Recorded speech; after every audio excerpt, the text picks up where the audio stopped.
agahita dusubiza muri mwe ditega mu mugeni turaga turasara turaga turi kuganira turika manu sha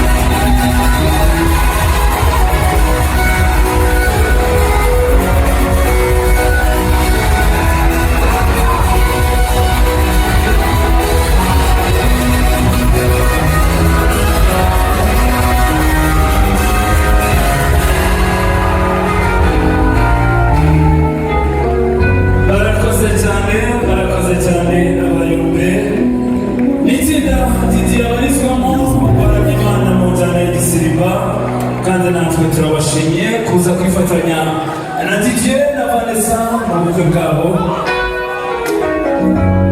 Reka nsabe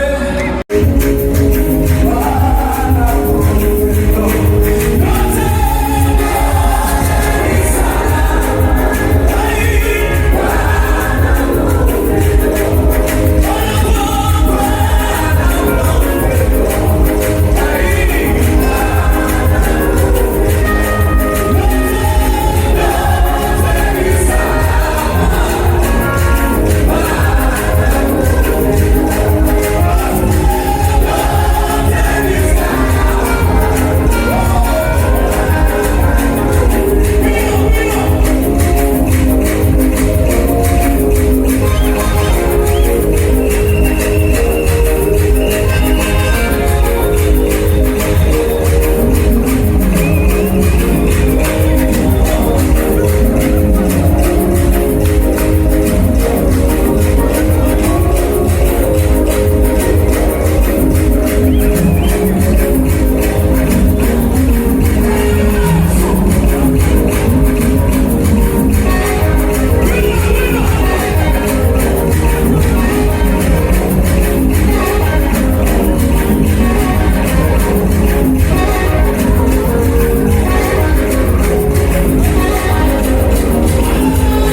modeste Cecilia no zakora dekorasiyo umuhungu wanje azoyimukorera ati muturebe ku ntebe mudufata nimu muze mbere tugire uko andi namwe nimuze ariko iyi mikoro iri gukatika mushakire mikoro imeze neza yewe bafashe utundi usasi musa n'umaraguye gutya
twese tutagira impano hamwe.